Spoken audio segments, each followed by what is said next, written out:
everyone. This is Hussein Hashim from WhatsApp Media Network. We are doing this special episode and special live stream to talk about COVID-19 resources for small businesses and individuals. I'm glad to be joined today by two of the leading experts in the economy here in the state of Michigan. I'm joined by Fay Beydoun, Executive Director of the American Arab Chamber of Commerce, and Khalil Rahal, Assistant to Wayne County Executive for Economic Development. Welcome to both my guests. Hello. Hello. Thank you for having me. How are you guys doing? Thanks for having us. Good. So Very good. This is the first time we're doing a remote interview. So hopefully it goes well. Thank you for joining me, guys. Again, go ahead, Fay and Khalil, if you guys can introduce yourself like for 20 seconds, and we can go ahead and start with the resources. Fay, if you want to start. Sure. Again, my name is Fay Beydoun. I'm the Executive Director of the American Arab Chamber of Commerce. I'm also the chairwoman for the East Michigan District Export Council, and I serve on the Michigan Economic Development MEDC Council on the executive board for the state of Michigan. So economics and helping our small businesses and our businesses and helping the export community is something that we tend to specialize in at the chamber. Very good. Khalil, it's your turn. And I am Khalil Rahal. I'm an Assistant County Executive. I'm also the Economic Development Director at Wayne County. Wayne County is the largest county in the state of Michigan, 19th largest in the country. We've got about 1.75 million people. We have a lot of businesses and a lot of business activity. And my shop is mainly in charge of trying to make sure that that economy continues to grow. Very good. Very good. Thank you, guys. Thank you for joining me again. Everyone is hit by this coronavirus outbreak, but I think the most hit area in our country is small businesses and individuals who work for small businesses. So we're going to touch base a lot on resources available for small businesses, probably 80%, individual about 20%, in terms of county-wise and state-wise and then federal-wise. Do we agree on this? So I'm going to start with you guys. I mean, you guys work closely with many small businesses. How do you feel those small businesses were impacted by this coronavirus outbreak? Okay. Or Khalil, whoever want to go first. I don't know, Khalil, should we touch base on the executive order and how it's kind of impacted a lot of our small business community? For example, our restaurants no longer have the in dining. It's carry out and drive-through that they've kind of converted themselves to, which has also established a new whole set of problems that come associated with that.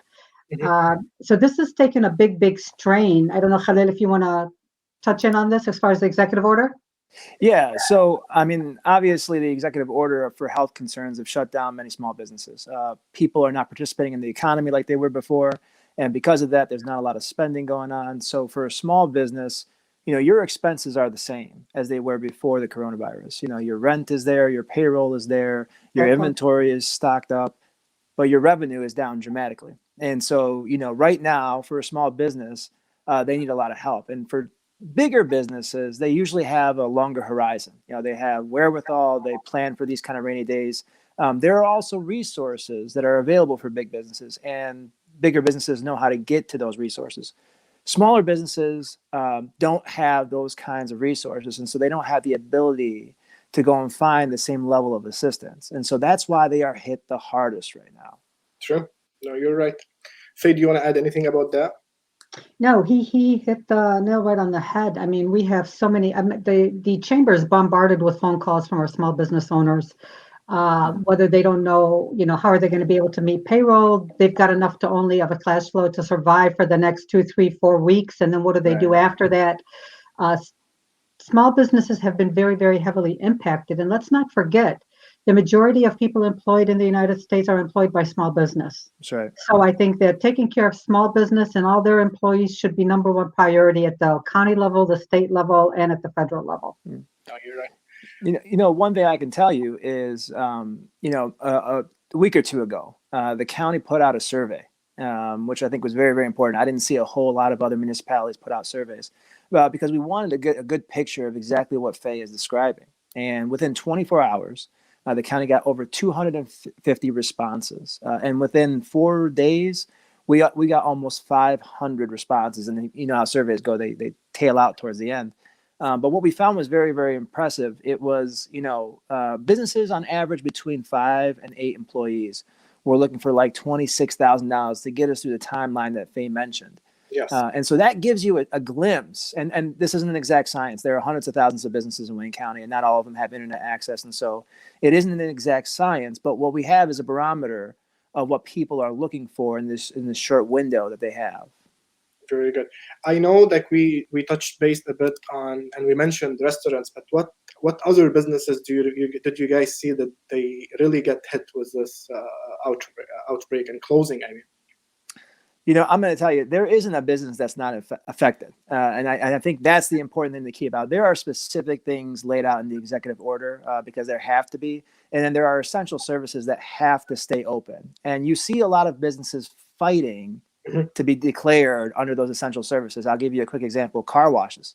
Coronavirus can last on metal surfaces. And so you see car washes trying to make sure, mechanics, because, deliveries and services still have to get to places for medical supplies, things like that. And so you see people fighting to meet this threshold. So I don't believe that there isn't a business that isn't affected. Grocery stores and things like that, some of them are doing good, right? And things like that. But on the main level of almost everything, I would tell you 90% of businesses that we're looking at, they're all affected, whether they're in the executive order or not. Okay. So I'm sorry, just so for the sake of the audience and them to be informed, let me run through the list of what is considered an essential business under the state of Michigan executive order. So if you're a healthcare and public health, law enforcement, public safety and first responders, food and agriculture, energy, water and wastewater, transportation and logistics companies, public works, community-based government operations, critical manufacturing, hazardous materials, financial services, chemical, and the defense industry base. There is a website on the state of Michigan to where you can go and you can check. The other thing that I want to give credit to the state of Michigan doing is that they have these different phone calls that take place once or twice a week. I'm on several of those. One of them, like for an example, is with the agriculture, and they have all the major organizations that represent people in the agricultural industry that are on these calls, and they're bringing forward, like, you have a lot of, one of the issues that got brought forward was the issue of bottle returns. Yes. There is no, a lot of our grocery stores don't have the capacity right now to deal with a lot of the bottle returns. Because of that, the governor came out a few days later and, and said no bottle returns at this point in time. So there's been a great communication stream that has been established in the state of Michigan between the governor, the different organizations, and hearing people on the ground as to what the concerns are and where we need to be and and how to resolve it. Okay. I'm just trying, Akili, for sure. Anyone that's watching us on Facebook can tune in, can ask their questions. We are live, actually. I know we have a couple of questions coming in. We're gonna basically take those questions as we move forward with the show. Ahmad Fawaz is basically saying, Sami Kaldi is saying, what do you guys think will happen if this shutdown will last for another 2 to 3 weeks? Probably we'll talk about this later. Fay Salamasi is saying that hair salons are getting hit by this thing too. Real estate office. I think hair salons are supposed to be closed. Yeah, she's saying basically that. Yeah, of course. Hair salons, flower shops, all of this, if it's not essential, and we understand that. And in a few minutes, we're going to start talking about the resources that are available to all these businesses. 100%. So we spoke a bit about, what did the order do in terms of, stay at home? Do you guys expect like this order will be enforced more by law enforcement in terms of putting police on the roads and not allowing people to get out of their houses, or it's not going to get that bad? Well, I don't know how to predict what's going to happen. What I can tell you is we predict that the numbers are going to spike up. And that's mainly because we don't have enough testing that's going on. So you see a lot of numbers today that's flying around, and you're noticing that even the president said a couple of days ago, Wayne County is a hotbed for where these things are going, right? Because our numbers are starting to spike up. But even around the country, we haven't seen enough testing actually happen. So whatever the percentages are, they're not accurate, and the further they go, the worse the numbers are going to get, and the worse the numbers are going to get, it's going to require, some level of government action. And what that action is going to be, we'll have to wait and see. But I can tell you that, Warren Evans, gave his employees 2 weeks furlough. We just extended that another 2 weeks. We became the very first municipality to do it. You saw a lot of municipalities follow us and try to give their employees more furlough time. So, I want to make that very clear. It's not that we just, shut down the county offices. We shut down the county offices and paid employees, which I think is a very strong sign of leadership. And I think you'll start to see those actions kind of, I hope, continue for other municipalities. But I do think this is going to last a little bit longer. So I know we cannot predict the future, but I know the stay-at-home order ends on April 13. Do you guys expect it's going to go longer? I mean, you just said that, county has extended the 2 week to another 2 weeks. So are you expecting this to stay probably for the end of April or maybe more? I don't think we can determine that right now. I think we need to kind of wait and see what happens in 2 weeks and see what the status is of everything at that point in time. I don't think we're in a position to predict at this point, Khalil. Sure.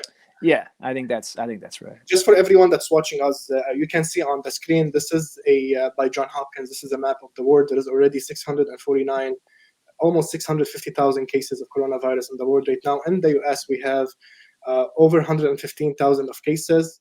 In Michigan alone, the cases from yesterday to today, they jumped by almost 900 cases. So Michigan, we are at 4,650 cases with 111 deaths. It's very unfortunate. And I know some of the hospitals, they already announced that they're going to maybe reach capacity very soon. So we're not going to talk medical, we're going to talk economy, and we're going to give resources today. So I want to start with...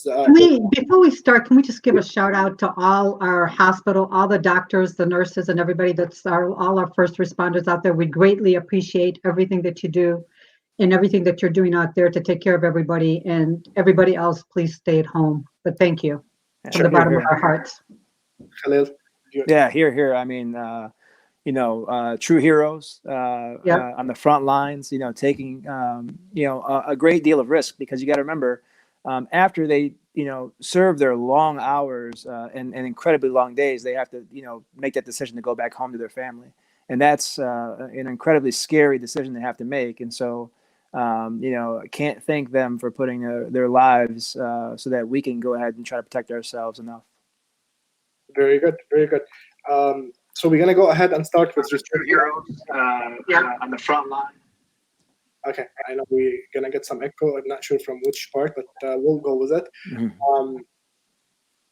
We're going to start with giving resources to businesses. That's the whole point of this show today. We know a lot of small businesses. There's basically some of them closed, some of them are partially closed. Some of them did have some laid off employees. Some of their employees filed for unemployment. I'm going to start with resources available for small businesses. Just want to remind everyone that's watching us on WhatsApp Media Network or on the Iraqi in Michigan page, please feel free to share this stream, because it's very important for people, especially small business owner, because they make a big portion and big chunk of the fabric here in our community and in this nation. Make sure you share the stream so they can get the resources from our experts here today. I'm going to start with County. Rashid, I'm going to ask every question that we got.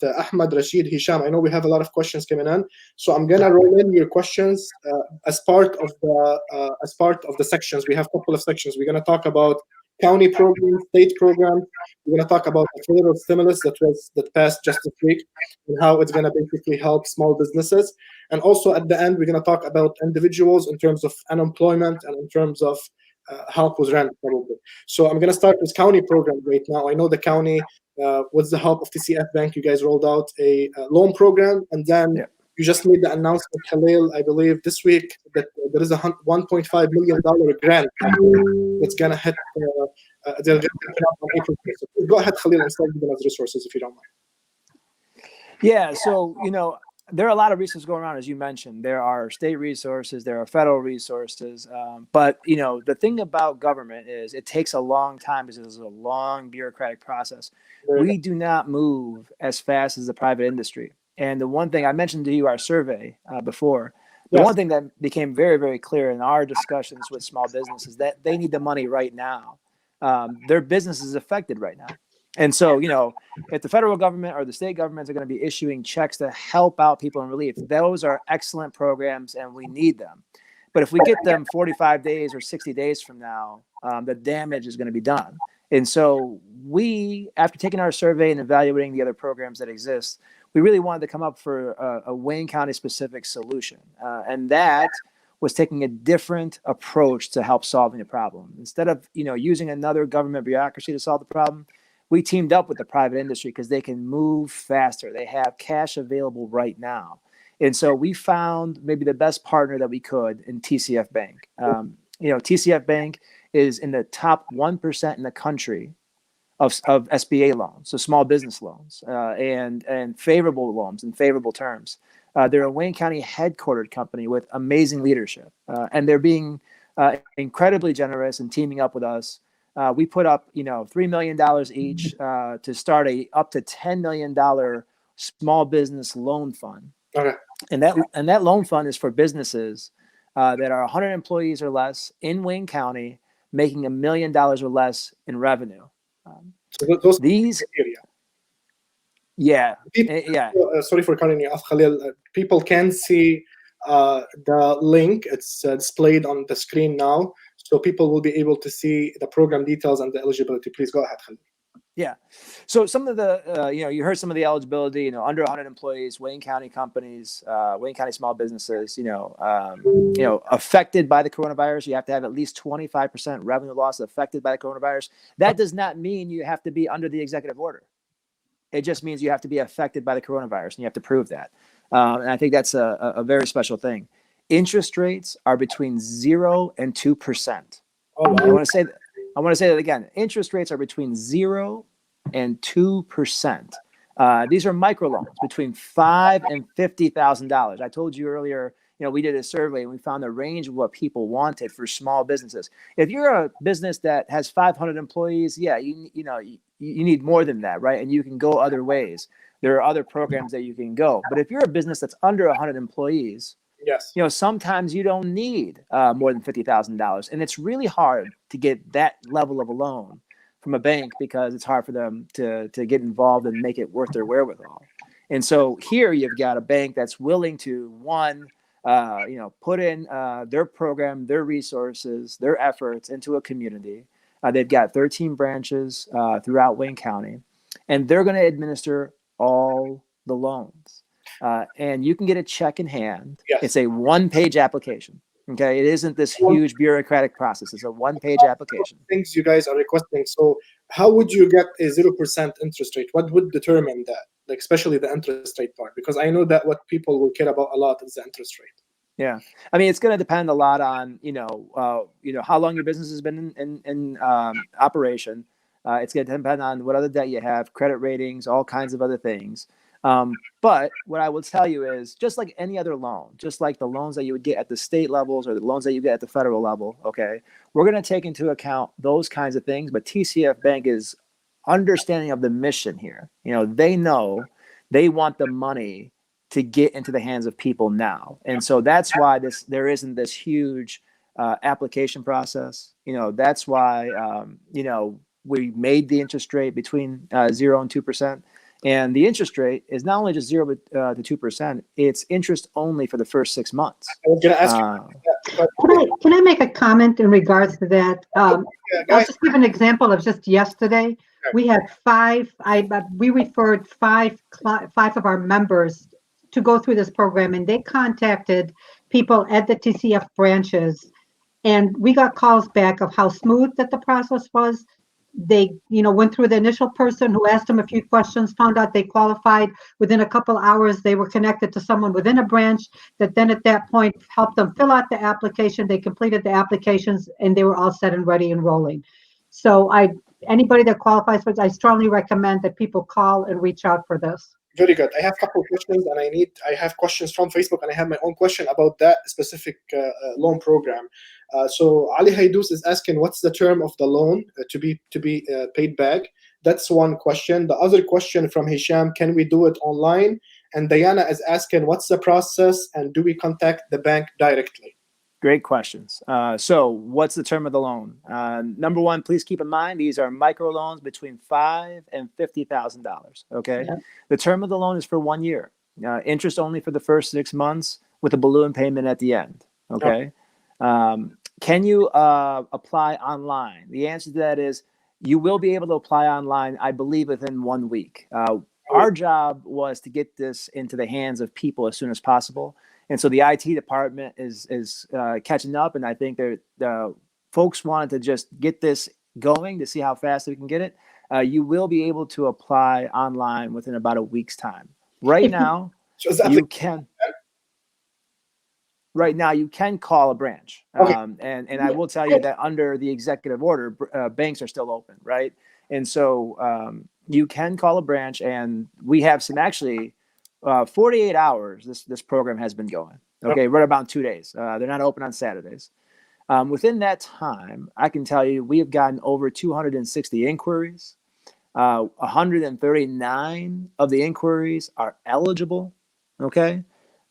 20 loans are being processed through complete applications. That's another thing, you can go to another bank or another lending, institution, and, they're going to request a lot of documents from you. And they're not going to work with you as hard as our program is going to work with you. We have business development managers, and we've got people at TCF Bank that are both going to work very, very hard to get folks to complete their application. And so right now we have 22 completed applications, 9 of which have been approved. So 9 approved already and funded. 9 have been approved. 1 has been funded as of yesterday. So let me just give you a little bit of this. Sure. If you go with it's really difficult. If you go with the federal state program, you won't get a check in hand 45, 60 days. This is on average. I'm not going to tell you what's going to happen with the stimulus package and all that stuff. They're working very, very hard, but there's no way they're going to get you a loan within a week, 2 weeks, or 3 weeks time. That's just not going to happen with the federal government. But right now, there is a business in Wayne County who has a fully funded loan to help keep their business afloat. Okay. And we've got 8 others that have been approved. We've got 20 that have been completed, and we've got 139 that are eligible. Okay. If I can just add to that, if they go to the website and the links that Khalil and yourself are putting up there, at the bottom of those, there are a list of the branches and the people working at that branches that can help them with these applications. So with the process. Any TCF Bank branch is able to help people with those loans. Absolutely. Right. Okay, Khalil, let's say you guys, it's 6 million, right? It's 6 million, but the funds revolve, and TCF Bank has agreed to monitor the program, and it can go all the way up to 10 million if it goes. So they're willing to go up to 10 million, and if they receive, it seems like they're going to be receiving a lot of those, a lot of those applications. In 2 days, we've had an amazing response. So I think this is going to go well, and if the loans continue to be successful and the money keeps rolling in, that number can go up. Yes. What kind of interest rate have you guys seen so far from those that, let's say the one that funded already? What was the interest rate for that one? I don't know the exact number of the interest rate that one that was funded, but I can tell you it is capped at 2%. So, it's not a bad interest rate for sure. There is a question from, Hisham is saying, what if the 1 year we keep going with this corona problem? Let's say, what's going to happen? Is it like flexible in a way where they're going to allow people to go over a year? I know this is a 12 months loan. Yeah, that's a great question. And I think the reason why we set it up the way we did is because the truth is we don't know. I think what folks will tell you that we've never seen anything like this. We don't have a way to compare this even to the previous epidemics that we've seen, like SARS, right? And so, this is a virus that spreads a lot faster than any other virus that we have seen. We've never seen, executive orders of shutting places down and things like that, at least not in my lifetime. And so it's hard to predict. What we do have is a system set up with TCF Bank in 6 months to reevaluate where this world looks like, okay? And I can tell you that in our agreement with TCF Bank, the county's money is the first at risk.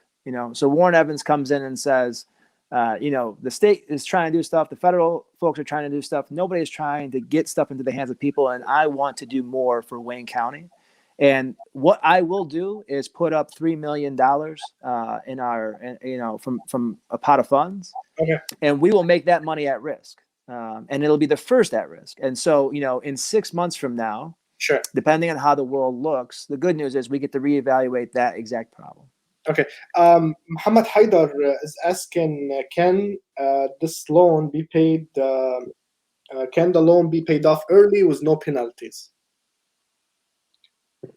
Yeah, I mean, again, it's interest only for the first 6 months. So there's no interest for the last 6 months. We'd love for people to pay it off early. The other thing is there are no fees in the application process. There's no fees. There's no, people go, it's a 1-page application. Usually you have to pay a fee to process an application because it's work. It's work for the bank. It's work for the lender. It's all those kinds of things. So you can pay it off early. Very good. Very good. Great questions. I mean, we're getting a lot of questions there. Okay, very good. I'm gonna ask Fay, do you wanna add anything before I move to because I want to. I think Khalil, you also from the state. I know the state of Michigan also made available 10 million in loans and 10 million in grants, which Wayne County received the largest portion of that. I believe that you received 1.6 million. Yeah, and I got along with the city of Detroit. Yes, and I really want to thank you, Fay, because obviously you sit on the MEDC board. The state of Michigan, as I said, Wayne County is, teaming up with TCF Bank. Our loan fund is $10 million, we hope. That's how high it gets. For the entire state of Michigan, MEDC is putting up $20 million. $10 million in grants, $10 million in loans. The loan program, we'll stay on that track for a moment because that's what we're talking about. They are favorable loans, but they serve a different kind of business. I think that's important. The loan program at MEDC is a very favorable interest rate. It is 0.25%. Okay, and that's it. It is 0.25% if you qualify. Wow. You have to qualify for the loan, and you have to be affected by the coronavirus. But the loans are between $50,000 and $200,000. You cannot take $50,000. Can't take less than $50,000 because it becomes very, very difficult to administer sometimes. And so, what I like about our program is that we are trying to serve, sort of a different demographic. We're not overlapping with other programs that do the exact same thing, right?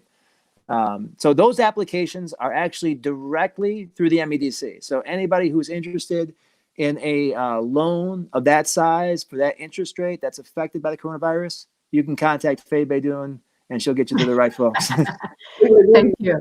Thanks, Khalil. Basically, on the board. This is I have it on the screen. People can see it. MEDC. Can you tell us more about that loan? Who can apply for it? Is the application open already? And if so, where can they go? Go ahead, Fay. I believe that the loan will be available next week. I believe that it will be through the SBA, and any SBA. And it will be through the 15 partners. I believe it will also be through DEGC in Wayne County in order how people can apply for it. Okay. If they go on the website, they are still in the process of finalizing the procedure for that, and the applications have not gone live online yet. That's right. But the other exciting piece to that, I think, is the other $10 million. And I think that's what a lot of people are asking us for is people want grants. Yeah. They don't want to take on more debt, and I remember when businesses like me, like small businesses that we closed, basically, we need grants. We don't need loans. Well, and depending on the kind of business you are, you may want a loan before you want a grant, because if you get a grant, it turns into taxable income. And so it's a one-time hit for you at tax time. And so I was going to ask you about the taxable part. Go ahead. Yeah.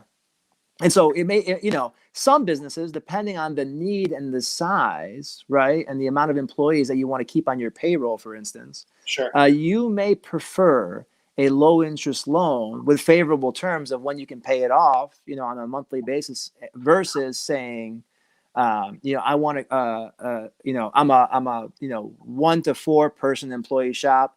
A $10,000 grant turns into a decent tax hit at tax time, and that may not work for your business, right?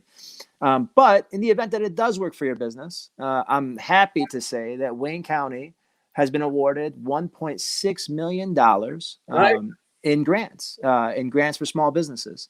Nice. And they are capped at $10,000 a pop. So you can't, you know, depending on the size and the need, there's a lot of different factors that we use to figure out how much a small business ought to be awarded in grants.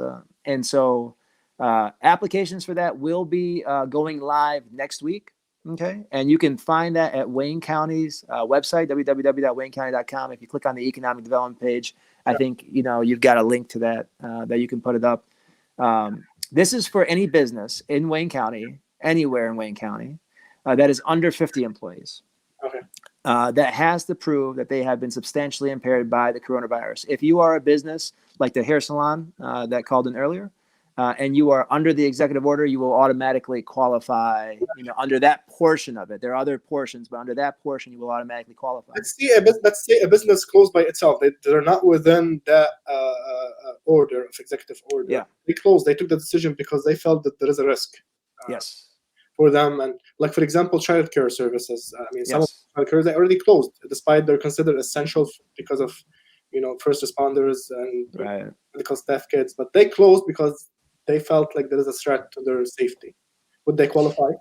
You know, these are great questions. And I think, you know, what we're doing right now is because we just got this awarded yesterday. We are asking the MEDC for all kinds of clarifying questions. And just so everybody knows, we are doing the best that we can to expand that definition. I told you at the beginning of the show that even if you're not under the executive order, your business has been affected. Okay. You may have closed down because of health concerns, or you may have closed down just because it cost you too much to be open compared to what you're getting. And I would argue that has basically because of the coronavirus. And so our job is to make sure all those businesses that I just kind of put into that group qualify for this grant. Khalil, I was going to ask you that question, but Janan asked it too. Janan Khalil, she asked, how can I claim my business, but I don't have any employees? I mean, and the other part of it probably will be those businesses who are self-employed, like Uber drivers, 1099 businesses that hire on like service-based businesses that hire on 1099 basis. Sure. When we say employees, people tend to think more about the W-2. This is how we qualify employees. Sure. About businesses that hire 1099 contractors and basically businesses that don't have any employees other than themselves, probably. Yep. And they can apply. They are not ineligible. Just because you're eligible doesn't mean you're going to get a grant, but they are not ineligible. Now, even under the loan program, our loan program does microloans between $5,000 and $50,000. And the $5,000 is going to go to somebody that has a business that has between 1 and 4 employees. Very good. You know, and so you can absolutely qualify for those things. Okay. And just the one employee could be the business owner themselves. Exactly. Okay. There you go. Let's give an example. Probably, you know, you have the when you have a service-based, especially service-based companies, you'll have probably the owner being on the payroll as an employee, and then he or she has probably 20 to 30 1099 contractors. How would that rank? You know, it's going to be a lot of different factors. You know, obviously, those 1099 employees rely on that business being in order. One of many businesses, but that business, and so that's definitely a factor. But there's a lot of other factors. You know, your credit rating, right? Are you in a low-income area? You know, are you providing an essential service? What is your revenue loss? Like under the loan program, we ask, you know, that you at least have 25%.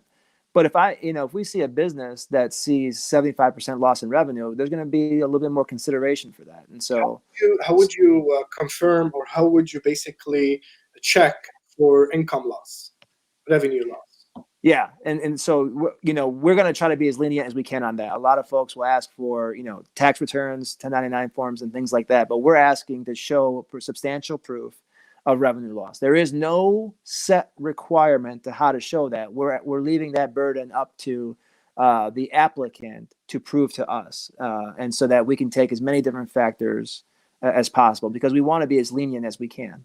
Very good, very good. So we touched based on the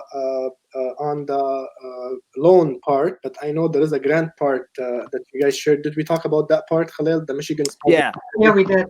Yeah, so the grant, the $1.6 million that we have from MEDC. I'm sorry. Yeah, go ahead. Yeah, if you're trying to put it up on the screen. Yeah, I want to put it. so people see exactly what I'm talking about because I didn't put that on the screen. So Michigan Small Business Relief Grant. This is what it's called. And it's on the screen right now. Here we go. There we are. So this is the grant part. This is not the loan part. This is the grant part. And it's That's right. 1.6 million for grants of up to 10,000. So the grant, each one is capped at 10,000 only. Deal?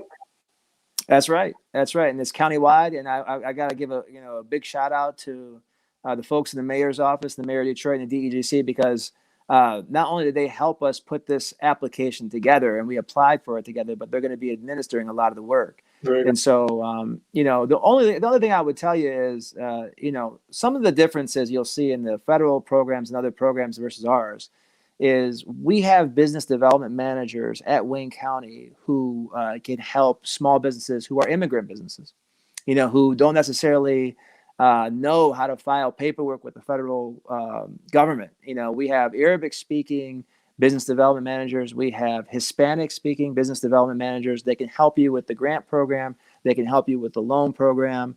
And so all those things are available on the website. And so please visit it. And, if your business needs help, please call us. Very good. We have a question from Sam Jafar. He's saying, I have many friends who own businesses in our Wayne County community and beyond. Can you please explain what if some people are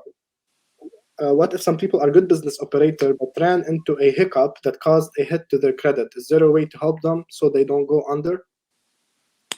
Well, yeah, I mean, credit is just one of many factors that anybody's going to take into account. It is not the determining factor. And so, please don't let your credit score, think twice about whether or not you apply for these grants or loans. The application process is free. It doesn't cost you anything. And the one thing, one of the things I will tell you is the loan program, it applies to low income areas in Wayne County. And a lot of folks in those areas usually have credit issues. I mean, it's not something that is unusual for us to run into. So, they're specifically designed to help companies in this particular situation. So there isn't a blanketed answer. Nobody's going to tell you, if your credit rating is bad, you will absolutely qualify. What we'll tell you is there are varieties, there's a range of these things. And what we try to do is put this program in the range of where we try to help the most people who need the most help. And that's usually small businesses in low income areas that have credit issues. Is there any closing fee? I know a loan has a closing fee. Any closing fee on that loan? Yeah, I don't believe there's any closing fees. Okay, let me take some questions from Facebook. Thank you for everyone that's watching on Facebook, on WhatsApp Media Network, Shul Akhbar Web TV, or on the Iraqi in Michigan page. Thank you both pages for airing this show. Please feel free to like the page and share this video so more people can benefit from the information. Sandra is asking, should a small business stay open during this time, or should they close their door? It's a personal decision, I know. But yeah. There's going to be a lot more questions that we have for a small business. Where are you reaching in your profit losses margin? How close are you to that line? Are there places you can scale back? It's going to, how much debt are you carrying? And what does that look like? Because these loans, right, and these grants, they can only take you so far. Our grant program can take you a little ways. Our loan program can take you a little ways further. And then the federal and state loan programs can take you a little bit further than that. But how much water can a business really take on if you're a small business?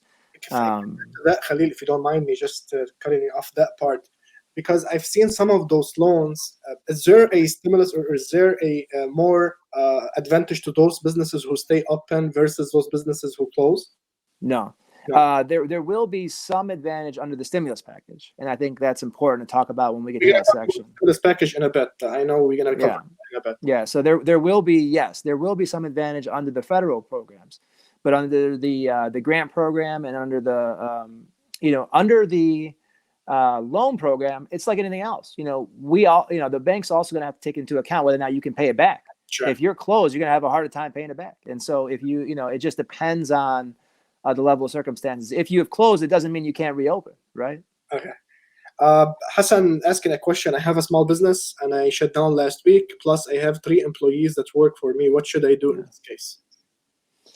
Well, the very first thing you should do is absolutely visit our website. And I think in a situation like that, let's take a look at our grant program first. Ask yourself, is the tax hit at tax time? First, ask yourself, is $10,000 going to get you through? And if it's not, let's look at the loan program. If $10,000 can get you through, ask yourself what the tax hit is at tax time. And we'll look at the federal programs and see, because a lot of the federal programs that we'll get into, we'll also talk about deferring those taxes. So it's probably a combination of a lot of different things. That's why we have business development managers in different regions of the county specifically assigned to help people design a plan for them. Very good. I know Mirvat asked a question about the federal grant. We're gonna get to that in a bit when we talk about this, federal part. Yeah. And then Ali Haidous is asking what happens when 1.6 million grant money if not used in all. I don't think that's going to be the case. I think you guys are going to need more than 1.6 million. I think that's a good point. There isn't enough money to go around. The federal stimulus package is $2 trillion. The state's putting in 20 million. The county's putting in 10 million. It's not enough. I can tell you too many people have visited our website already asking for applications for the grant program. It's not even up yet. So, we don't have any fear. There is no dead timeline that Fay put on us to spend the money. So thank you, Fay. I appreciate that. But my guess is we won't need more time. Very good. I have to just say that 1.6 million is a drop in the bucket in order to help all the businesses that we have out here in Wayne County. I don't think we'll be facing that problem at all. Very good. I have a question also from someone on Facebook. Basically, they're saying, does it matter how long you've been open? Somebody is saying they've been open for less than 3 years. Is that a factor? Yes. Yeah, that is a factor. Absolutely. It'll be a factor in all programs. I will tell you that for the loan program, you have to be in existence for at least a year because it's really difficult to prove your revenue loss. And it'll be hard under the federal programs because that'll be one of the requirements is you have to prove loss compared to the same quarter as you did the year before. So it's going to be difficult. Fay, you want to add anything to that part, or should we? I'm going to move to the state part. If you guys state resources, I think we've kind of covered some of the state funding that's been available as it pertains to small business. But I think if Khalil it's okay. We go into the stimulus package that was just recently passed. Please go ahead. Okay. Talk about it. I mean, it's very, very complicated, and I'm asking everyone to bear with me. It took a while to get all the notes together. I can see the smile on Khalil's face there. The camera is all yours now. You're the star. Oh, thank you. Yeah. Thank you. So we have the package that was passed, the Coronavirus Aid Relief and Economic Security Act, which is being labeled as CARES. The CARES Act increases funding for 7A loans to $350 billion to ensure this critical small business lending program can continue to provide support to small businesses, including in Michigan. Very good.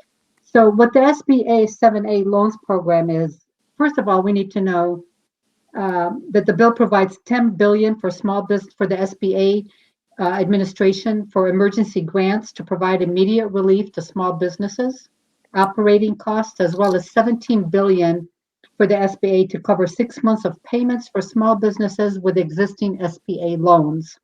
So there's about 3 or 4 different sections of this that we're going to go through. The first one is the SBA 7A loans. And for those, the most important question that we've been getting is who's eligible for those loans? Mm-hmm. So it's businesses and nonprofits with fewer than 500 employees are generally eligible, with some exceptions. Self-employed workers and gig workers, such as drivers for ride-sharing apps, are also able to apply for the loans. Borrowers will need to have been in business as of February 15th, 2020, and paid employee salaries and payroll taxes or paid independent contractors. So in other words, if you're a one-person business, you still qualify. If you're an independent contractor, you qualify. If you are self-employed, you're doing the ride share, the Uber, and so forth, you would also qualify for all these loans. What kind of credit profile do I need to borrow some of this money? The main underwriting standards for eligibility will be proof of payroll costs, as will be significantly relaxed compared to 7A loans issued during typical times. Just like Khalil was stating earlier, there is going to be a lot more relaxed as to what it is that they're going to be asking. The SBA is expected to release detailed guidelines in the coming days on underwriting and application criteria. Again, this was just signed by the president yesterday. We will be going into, they are looking to really quick turnaround. I would say within a week to 2 weeks, we should be able to see something moving on this. The next thing is, how do people apply? So the SBA guarantees that the loans, so borrowers will need to apply through their banks, their credit unions, and other lenders. So approximately 1,800 private lenders are already approved to issue 7A loans, and the Treasury Department plans to issue new regulations that will make it possible for almost all FDIC insured banks to make SBA loans soon. So simply put, the best thing to do is to contact your lender or your bank, your community bank, financial institution, and inquire about applying for 7A small business loan. So you do not go through the SBA for this. You can go directly to your bank to get the 7A business loan. Nice. The most common question was going to be, how long will it take to get the money? 100%.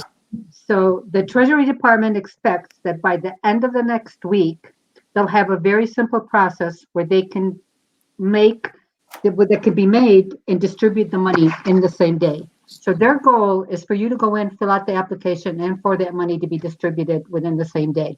Okay. Again, this is the federal government. They're saying they're going to be able to, I knew Khalil was going to, they're going to be able to have this done, hopefully within a week, towards the end of the week and so forth. The next really important question for people that are interested in these SBA 7A loans is, how much money can I apply for? Okay. So the legislation raises the maximum 7A loan amount to 10 million from 5 million and instructs lenders to determine the proper loan amount by using a formula that takes into account a business's past payroll expense. So based on your payroll, it's going to determine how much money it is that you're going to be able to borrow. Very good. The bill also sets the maximum interest rate for those loans at 4% and allows borrowers to defer payments for 6 months to a year. So again, the maximum that these banks can charge is 4%, and the borrower can also defer their payments for the next 6 months and to a year before they can start making the payments. Awesome. One of the other really important questions was, what if I can't repay the loan? So there is a loan forgiveness component included in the bill for businesses that retain their workers or rehire ones that were laid off. So those businesses would be eligible for forgiveness on portions of their loans used for certain costs. So if you can use it for payroll, rent payments, mortgage obligations, and utilities that are incurred during an 8-week period starting on the loan's origination date. The amount of forgiveness will take into account the number of workers retained or rehired. And what we're hearing is that you would need to maintain the same amount of employees that you had prior to at the time that you're asking for the loan forgiveness. That was my question when I asked about business remained open or business closed, when it's going to make a difference. So it seems on a federal part, it's going to make a difference. Yeah. Okay. Right. And can I get more than one loan? So no entity. So the answer is that they're limited to one loan. This is as far as the 7A loans. Right. Per business, because they're going to be using your taxpayer identification number. So for each business that you own, you can only do one loan. For each business, one loan. Yep. And is there a minimum for the loan, or just the maximum is 10 million? Is there a minimum or no? I have not heard of a minimum, no. Okay, very good. It's going to be based on your ability to pay back the loans and so forth. So it's part of the it will be part of the process. Okay. Okay. Do we want to take questions regarding that, or should I move on to the economic industry, disaster loans and emergency? Oh, come on. I have some questions. You know me. I always have questions. Go for it. We have Yusuf. He's asking, how can we apply for the loans? Are they open already, those loans? And Muhammad is asking, any help for real estate agents, especially that real estate realtors are not considered essentials, so they're staying at home now. These loans are going to be, they will be able to apply for the loans through their banks. Okay. Okay, through the banks, and the loans are not going to be available for another week. So it seems like all loans are grants. The opening day for them, it seems like April 1st for almost all of them. No, not necessarily. I think the county's going to be ready prior. I mean, before these grants are, before the federal ones are. Our grants will definitely be ready before the federal ones are, thanks to the work that Fay and her board did. Okay. Our loans are available right now. In 48 hours, we have already funded our very first loan. We've approved 9 loans, and we've got another 11 or whatever it is in the queue. So we've got funds available for ours right now. So I have a question, Khalil. If I have a company a small business that goes and applies through your programs, gets a loan there, can they still apply for the federal ones? Absolutely. It doesn't mean that you're gonna get approved for either, right? It just means that you can apply. And here's another point to that exact same fact. Sure. If you are getting a grant under the state program of the MDC loans, you can get a loan under our loan program. You cannot get a loan under the state program. The state doesn't necessarily, the MEDC didn't want to double dip on the funds. They didn't want you to go for a grant there and a loan under the state program. Right. But Wayne County has lifted that portion of the restriction. We say under our program, if you want to apply for a grant and you are awarded, you can still apply for a loan, and we'll do the best that we can to help you.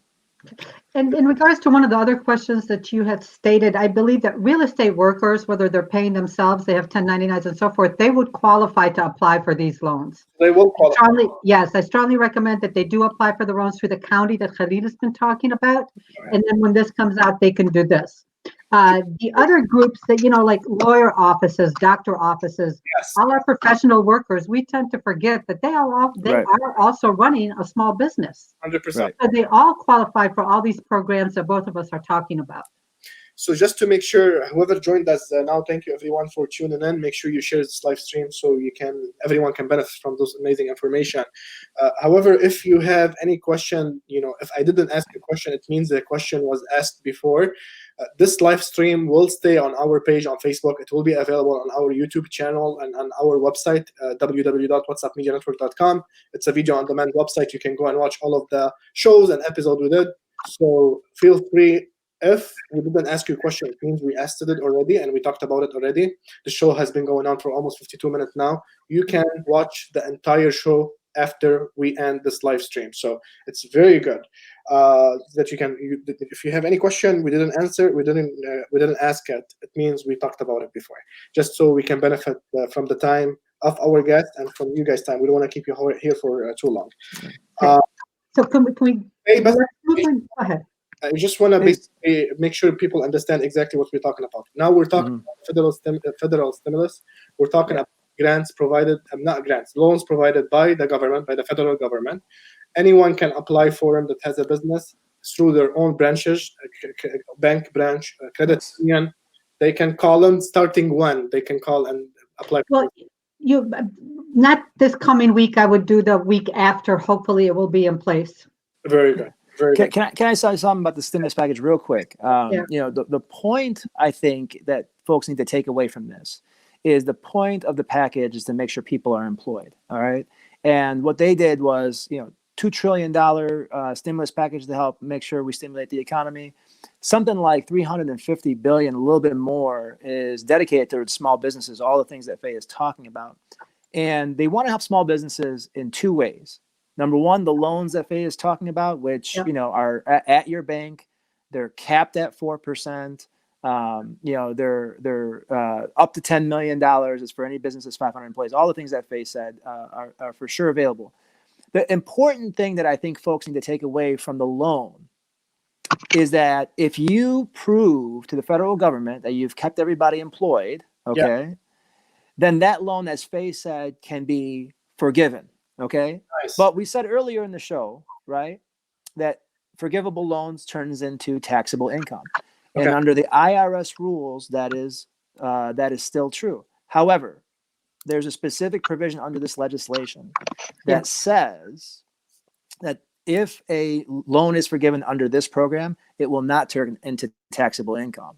And so I think that's a very, very important point, is that these loans, if performed well, can possibly turn into grants. Okay. And I think everybody needs to know that. Now, Fay also told you all that, this is hours old. So the IRS has not interpreted the legislation. So be very, very careful and make sure you're talking to, a good attorney who knows IRS rules. But, under the legislation, there is a specific provision that specifically says that. The second way it helps businesses, okay, is that it gives them a tax break. And that's not included in the money. It's just the federal government accepting less money later on. Okay. That federal tax break, how does it work? It allows for a business, okay, who is experiencing 50% loss in revenue to be able to file, number one, a reduction in their payroll tax. Again, you've got to prove you've been paying people, and so you have to provide your payroll tax. But if you can prove that substantially, there is a chance that you can reduce that payroll tax 50%. Mm-hmm. And two, it'll allow you to defer paying of the tax because a lot of people just need cash flow. And so the theme of the small business, stimulus package is to make sure, because one of the questions you got earlier was, what if I shut down? Yes. And so, it's very important to match that question up with what the requirements are in the legislation. You've got to keep people employed. Okay, I have a very good... Just to piggyback on that, just to add to what Khalil is talking about is tax credits for small businesses that have been impacted by the coronavirus. Yeah. And reading directly so that when you go back and talk to your CPA, you talk to your attorney, reading directly from the legislation, it states that an employee retention tax credit is available for struggling businesses that are not eligible or choose not to participate in the new SBA Paycheck Protection Program. Okay. So any business that has been forced to fully or partially suspend operations or that has been a significant drop in revenue is eligible for a 50% credit for wages paid to furloughed or reduced hour employees. Nice. For businesses with 100 employees or less, the credit is based on all wages paid, regardless of whether an employee is furloughed. There is an overall limit on wages per employee of $10,000. So there's a lot of really, really good things that are here to help small businesses in this $2 trillion package. But it's just coming out. We're just getting all the details. The IRS will be posting all this on their website next week. The IRS has not even posted this on the website yet. Yeah, we're trying to get the information to you so that you guys are empowered with everything that's out there for you to go ahead and start thinking about what's going to be best for your business. And I believe in addition to the tax credits and the SBA 7A loans we talked about, there's also one more. Can I ask you a question? Okay. Important question. I think we got it from Asil. She's asking, what can I pay for with those grants or loans? Can I pay for rent, utilities, or employees? What can I pay for with them? You can pay for your payroll. You can pay them towards your utilities. You can use them for your mortgage. Anything that you would use to run your business. I don't think that these loans are for purchasing goods and products, but they are for the operating expenses of the business. Am I correct on that, Khalil? Yeah, I mean, I think they specifically named the four things in the bill that you said: mortgage, rent, payroll, utilities. But you will have to prove, regardless, you will on some level have to prove that you've kept your employees throughout the entire time. So whether you use the money for payroll or not, you may still have to prove that you've kept your employees paid. So we said mortgage, rent, payroll, and utilities, right? I'm just trying to write it on Facebook for our viewers to see it too. Fay, I know you're going to continue. There is more to the federal stimulus, so please go ahead. The camera is yours now. Thank you. So one more option that's out there, it's the economic injury disaster loans and emergency economic injury grants. So these are grants. The CARES Act includes $10 billion in funding for a provision to provide in advance of $10,000 to small businesses and nonprofits that apply for an SBA economic injury disaster loan. Within 3 days of applying for the loan,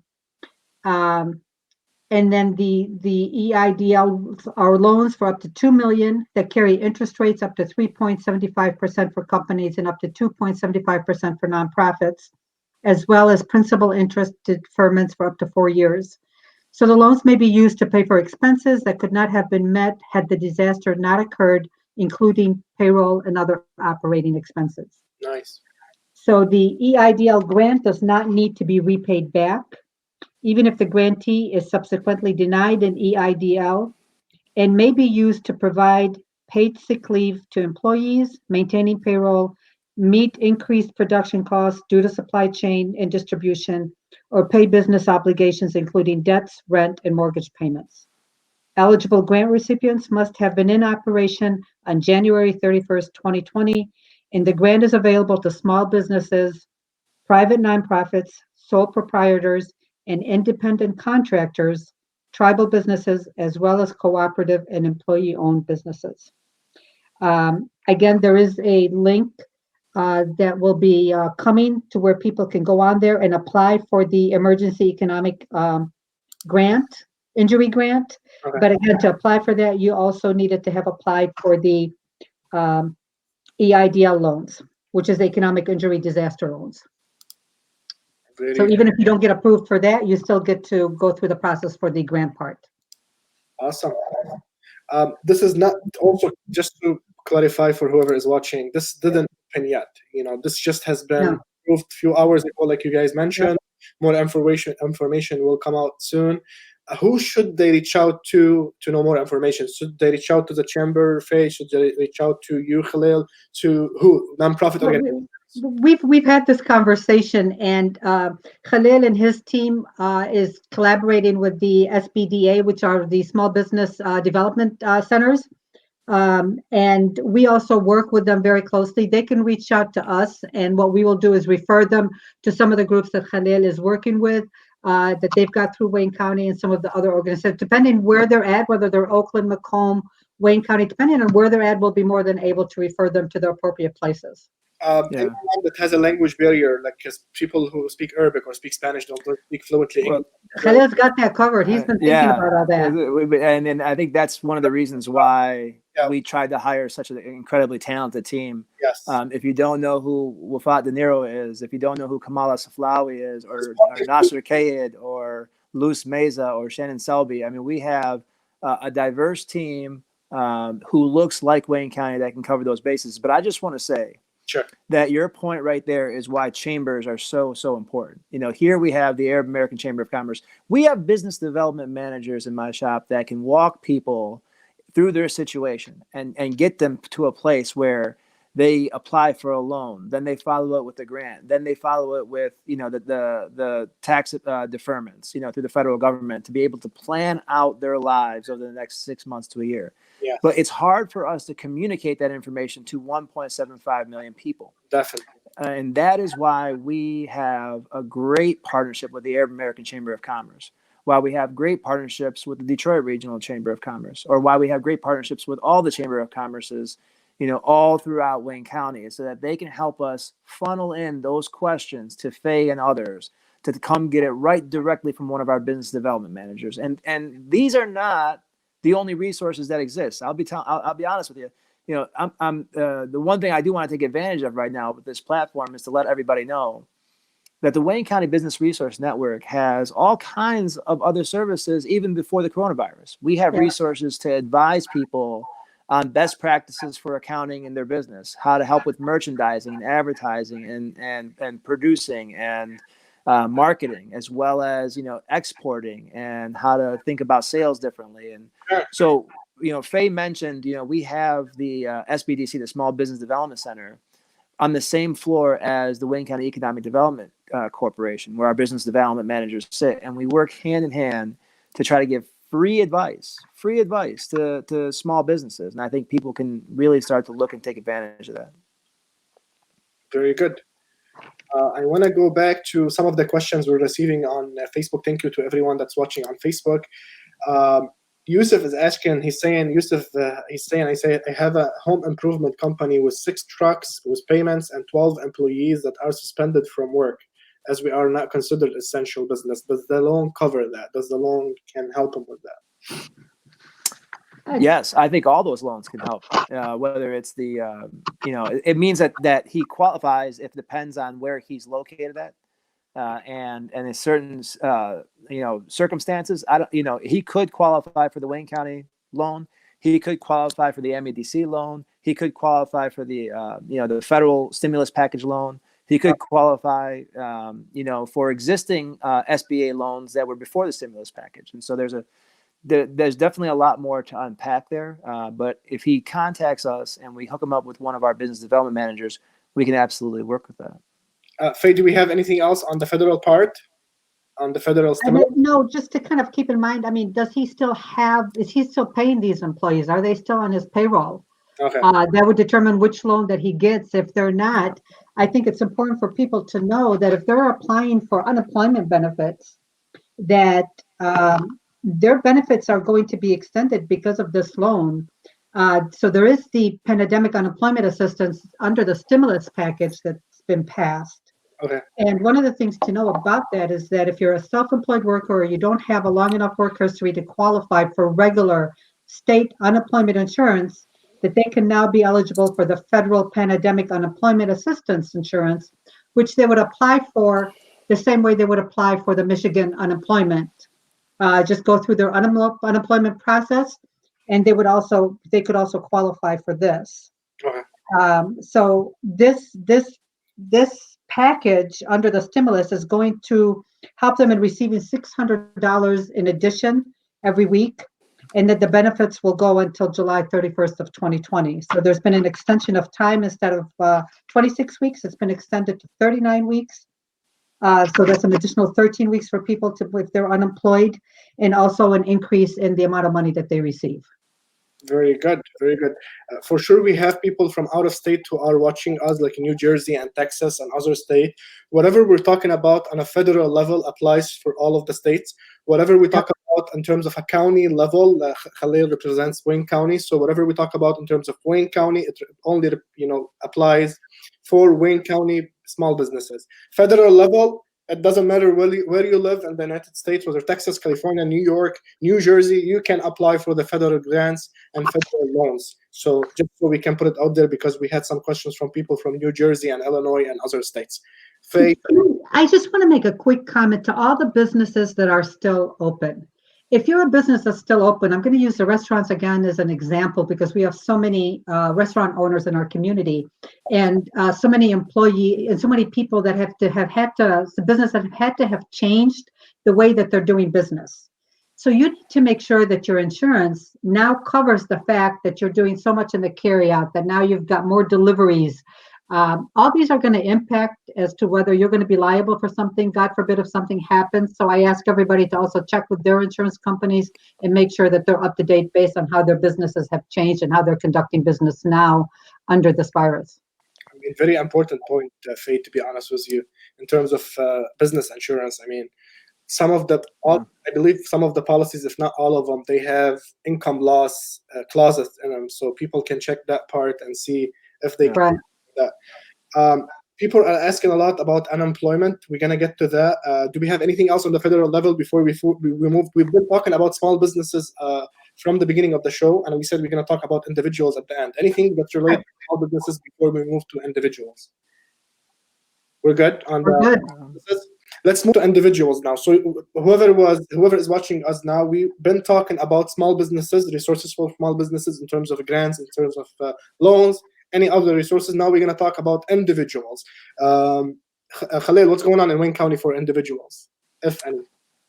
Well, I mean, the unemployment stuff like that ends up happening at the state level, right? And so, I think the governor did have exercised some executive orders to extend certain categories and other resources for unemployment insurance. But I think Faye also covered that on top of that, yes, on the federal level, you will get $600 on top of that, and that's extended, as Faye just mentioned, for about 4 months. On individual level, I think the stimulus package is what you need to talk about, because that is a huge boost to help mitigate our economy. For people who are making less than $75,000, they're going to get a check for $1,200 and $500 for every child that they have. And then it phases up going from there.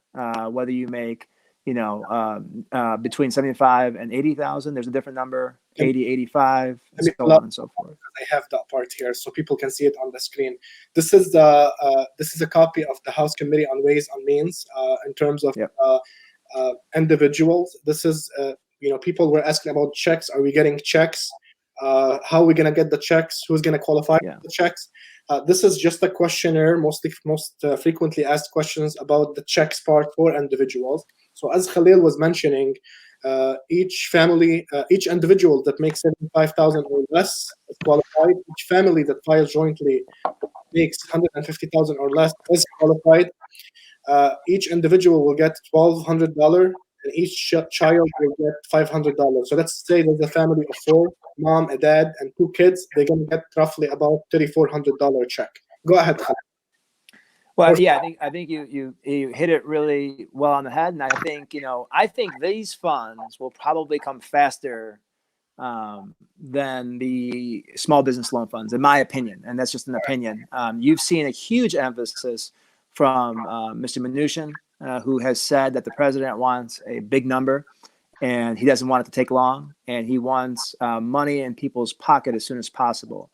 The avenues that they plan on doing that, is through your tax returns and having the information there. And the hopes is that they're trying to avoid issuing checks as much as possible. It may be necessary, but they want to use existing bank accounts. And if you've already filed your 2019 tax income, then they will use those numbers. If you haven't, they will go back to last year's, or the year before, and they will use those numbers. So if you made a salary of, say, $70,000 in 2018, you will qualify for the $1,200. If you then got a promotion, in 2018, so in 2019, you got a promotion and you're making, $110,000, just as an example. You do not qualify if you're single and making $110,000. You do not qualify for a check. You qualify for a check if you make between $75,000 and $99,000. The number varies between $1,200 and I think $200, but the number varies. And so, depending on what year you filed your tax return, that is the number that you're likely going to get. Very good. I just want to. I can't find it right now, but I remember reading somewhere that you will still get that check if you have a Social Security number. You do not have to have applied for income. You did not have to have filled out your income tax return.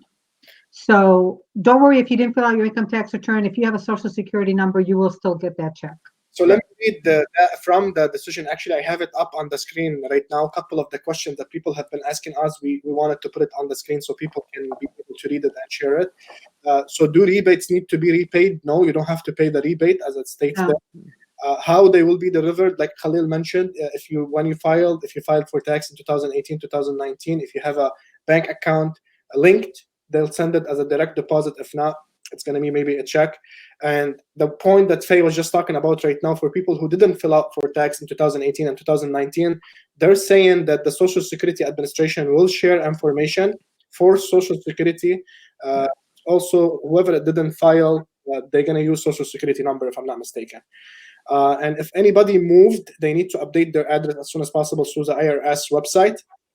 And what identification requirement apply to receive rebates? Like Fay, you mentioned, Social Security numbers are considered a way to basically confirm that you are qualified for those.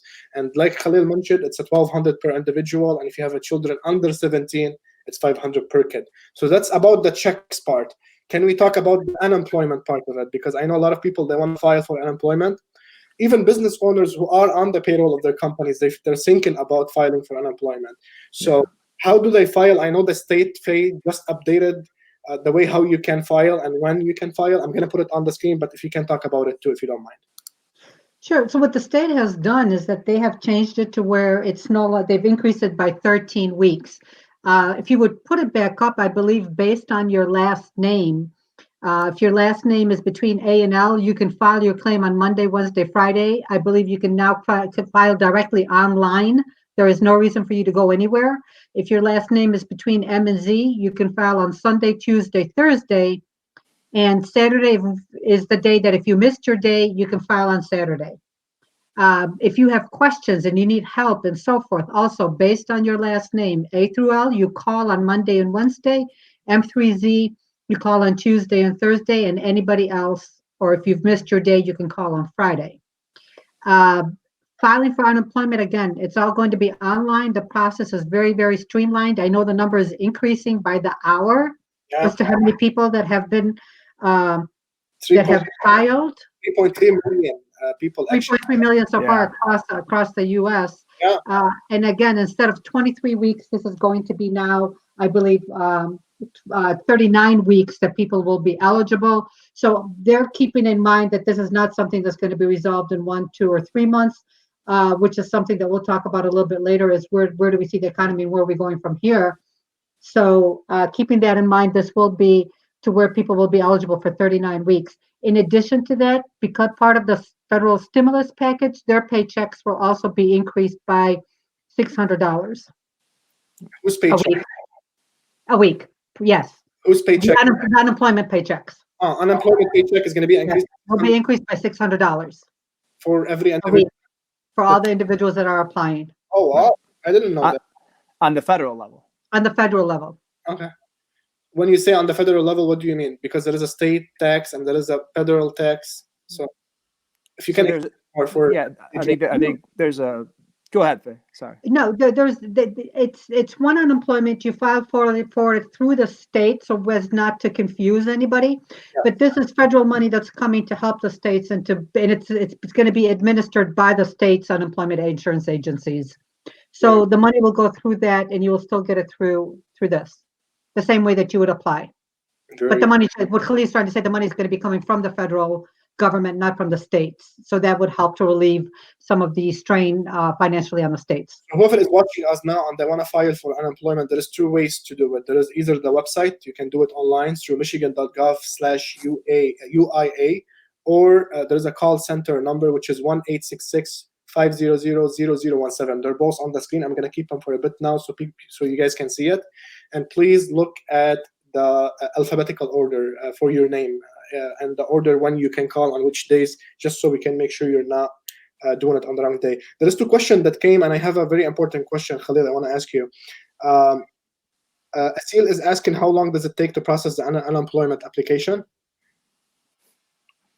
That's a great question. There's no way that I could predict that, particularly with the stimulus package, because what you see here is a true $1 trillion, spend through many different programs that's going to put a whole lot more strain on these existing government programs that are already in operations.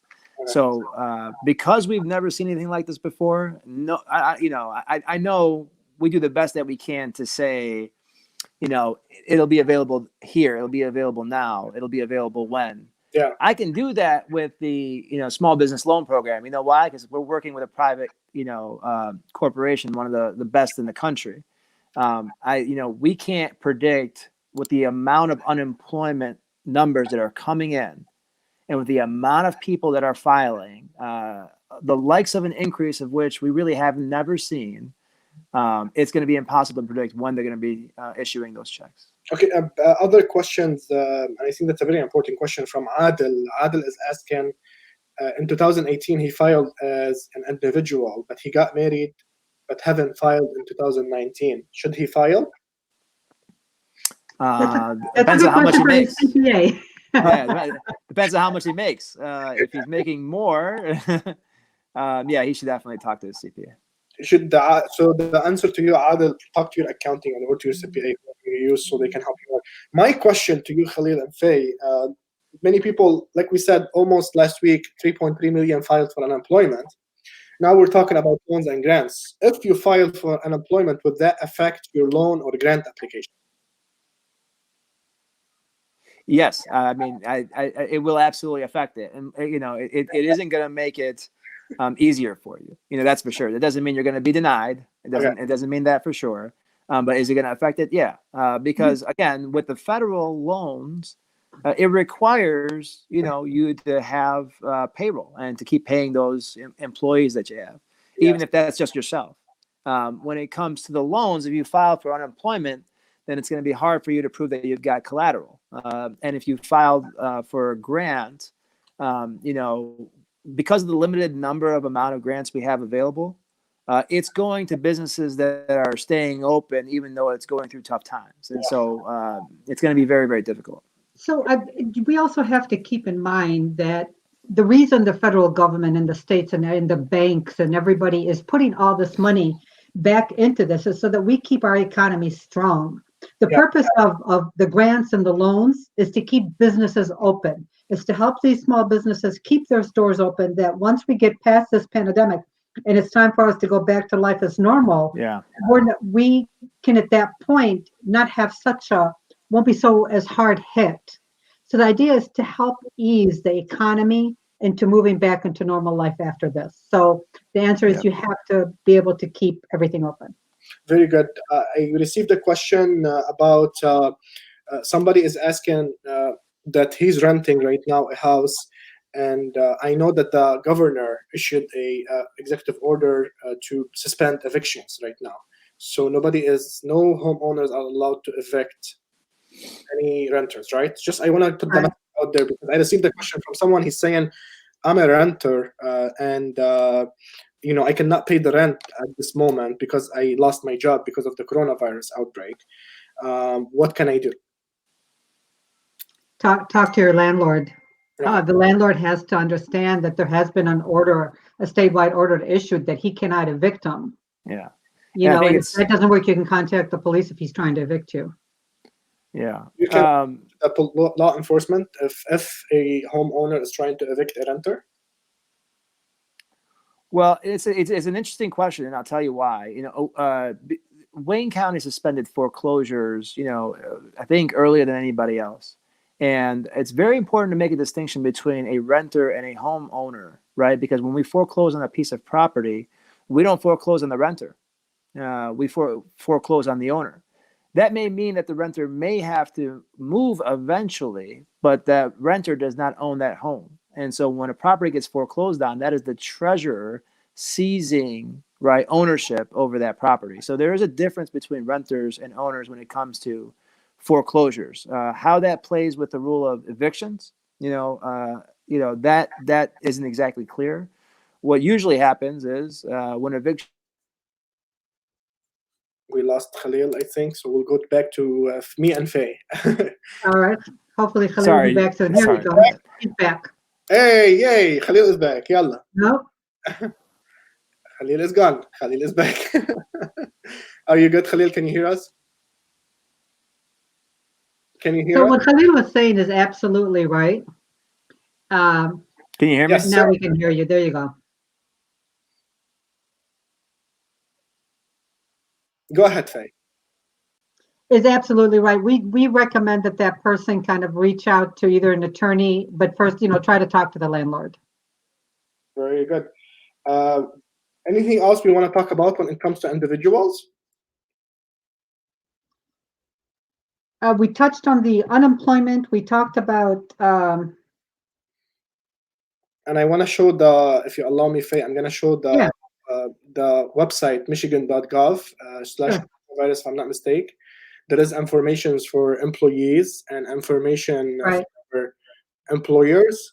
There is fact sheet and employee resources and employer resources, so people can basically use it. Right, so that they can help them navigate whether they need to go collect unemployment. You have to keep also in mind, some businesses have only given their employees, they've cut their hours in half. So can they collect unemployment for the other half? I believe the answer is yes to that. But if they go to all these resources, there's a lot of resources online that people can go to on the MADC, on the Wayne County websites, and starting early next week will also be on the Chamber website, to where they would be able to answer some of these questions and to be able to get the appropriate help. I think those important questions from Fuad, he's saying, and I think that's a question for everyone. I mean, with people losing their jobs now, and until they get those checks from the government, I mean, they have bills to pay, like DTE bills, like water bills for the city. Right. So, a lot of our corporations, from DTE to Comcast to AT&T, even some of the banks, they have as far as utilities are concerned, they're not going to shut anything down. Okay. If you don't pay your DTE bill, DTE is not going to come and turn it off right now. They understand the epidemic that we're going through. They understand the hardships that people are facing, and that's a commitment that they have made. In addition to that, also, a lot of your other utilities, Comcast, consumers and also AT&T, they also have vowed they're not going to be shutting anybody down or disconnecting any of your services. As a matter of fact, Comcast and AT&T have increased the number of hotspots. They also have programs in place for low-income families to where it's only like $10 a month. Yeah. And they've also, kind of opened as to how much you can stream in home and so forth, realizing that people are spending more time at home. In addition to that, if you own a business, you're having a hard time meeting your mortgage, even if you're a homeowner and you're having a hard time, we've been strongly urging people to contact their banks and their credit unions and work things out with them. And a lot of them have been deferring payments up until September. So reach out to those service providers that you're having difficulties with or that you're thinking you're going to, and see what they are willing to offer in order to help you. It's a case-to-case basis, if I'm not mistaken. It's a case-to-case basis, yeah. Yeah, and I'll just say, especially about the utilities, I don't think anybody's gonna, I think Fay's right. I think if you're a utility company, you're going to be very sympathetic to folks in this time. That doesn't mean you can't pay your utility bill. It just means you have to be as responsible in taking Fay's advice and reaching out to your provider. I can tell you, DTE has a series of different payment plans, and they have access to grants to help people during very, very difficult times. The repayment plans that I have seen have had 85% repayment rates. We've tried to learn from them because our payment plans on foreclosures aren't that good. So we do the best that we can to coordinate with them on all sorts of different payment plans. And if you live in the city of Detroit, you can do the same thing for water. And if you live outside the city of Detroit, you can do the same thing with the Great Lakes Water Authority. So there are other payment plan programs for people that are struggling right now. And I just want to give a shout out to all the great organizations in our community, like Zaman International, the Amity Foundation, and the Gleamers, and the German Public Schools, all the people that have come together to help the less fortunate in our communities. I have never seen our community come together like they have and be able to provide services to everybody else. So not only are we looking at small businesses, but we're looking also all these foundations and everyone else that's helping everyone else that's less fortunate. We need to remember them in this time of crisis as much as we can also. And whatever each one of us individually can do to help and support these organizations, we should be doing that. I just want to point out, because we did a show with a mortgage expert, Alex Dehaney, and he mentioned about the mortgage part. Anyone that has a mortgage, they can call the lender and ask them to defer the payment for 3 months. And even after 3 months, if you're not able to make your payment, ask for a loan modification where they can add that 3 months to your loan. So call your lender, call your provider. We said it's a case-to-case basis. We were just trying to provide resources, and there's many organizations out there, like Fay mentioned, like Khalil, that are able to provide resources too. So please feel free to use all the resources that are available for you, whether nonprofit organizations, chamber of commerce, local government, state government. Use all of the resources that are available so you can get the help. We came to the end. Anything else before we end the show, Khalil and Fay? And I'm going to give you closing remarks. I want to, tell everybody to be patient. There is a lot of great resources that are coming our way that we are looking at, that we will be passing back on to you. And I am sure that this is not the last time that you will hear from me or Khalil. We want to keep you as much updated, provide you with as much information in order for you to keep the doors of your small business open, in order for families to also be able to take care of each other. And I want to thank you, Hussein, for providing us with this program to get the word out. Fay, you did your closing remarks already. Yeah. Khalil, thank you, Hussein. Thank you, Fay, for taking the time to try to give this information out as much as possible. I would tell you that, in the spirit of what Fay said, this community and a lot of communities, there hasn't really been a time where you see the entire world come together after one thing. And I think we're seeing that for maybe one of the first times ever. And so I think, for all those folks who keep posting those pictures up on Facebook about all the good deeds that we're doing, please keep doing that, because it is so inspiring and it's so heartfelt that all of us get to repost and like, and it encourages people to want to contribute, because I see folks doing things, it makes me want to do things. And so keep going after it. The one message, here's what I would say, one message that I really want to get folks to understand: we are going to make it out of this. We would not be doing these kinds of programs if we didn't believe that they were going to stimulate or push the pressure on what is happening. Okay, so the largest county in the state, I am the economic development director for the county, and we see a way out, a light at the end of the tunnel, and that's why we wanted to get together with the private industry and put together money to be able to do it. That is why the federal government is putting together, $2 trillion and deferring money that they're going to get in tax breaks to help stimulate the economy. So all of us, the state, local mayors and supervisors, we all see, based on a lot of data that coming out of this, we are going to be stronger and better for it. So hang in there and make sure you're taking advantage of these resources so we look better on the way out. Inshallah. Thank you, Khalil, for joining me, and thank you, Fay, for joining me. Thank you. Like I said, it's not going to be the only time we're going to do this. As more information come out, inshallah, we'll come back and we'll provide more resources to the community. We're doing this as a service to the community. No one is getting paid here, but it's just information so everyone can benefit from those information and probably save a business or save a family from being on the streets. My message to you guys is more important than money and more important than anything else is your health and your safety. So we want you to stay safe. Please stay home if you don't need to get out of your house. When you get out of your house, please take the necessary precautions so you can save yourself, so you can save the lives of anybody around you. It's very important for us to practice social distancing. We're doing this show remotely so we can make sure we are safe and protected and taking any necessary precautions. So please, when you go out for grocery shopping, make sure you keep that distance and don't go out unless you must go out. That's my message for everyone out there. This was Hussein Hachem from WhatsApp Media Network. Make sure everyone that you watch this live stream, this is going to be available on our Facebook page. You can watch it there after we're done. It's going to be available on our YouTube channel, and also it's going to be available on our website. It's a video on demand website, www.whatsappmedianetwork.com. Make sure you check that. And that was it from me. I'm going to thank again Khalil. I'm going to thank Fay. Thank you everyone for tuning in. This was Hussein Hachem for WhatsApp Media Network. Until we meet next time, we have shows lined up for next week from Monday to Friday. On Monday with Afaf, on Tuesday with Qasim, on Wednesday it's going to be Hanan. On Thursday I have a show with Dr. Hassan Dakrub, and on Friday we have another show too. So it's lined up shows. Tune in to WhatsApp Media Network. Make sure you like the page, you follow the page, and you turn on notification. Follow us on Facebook, on Instagram, and subscribe to our YouTube channel. Until next time, good night, everyone.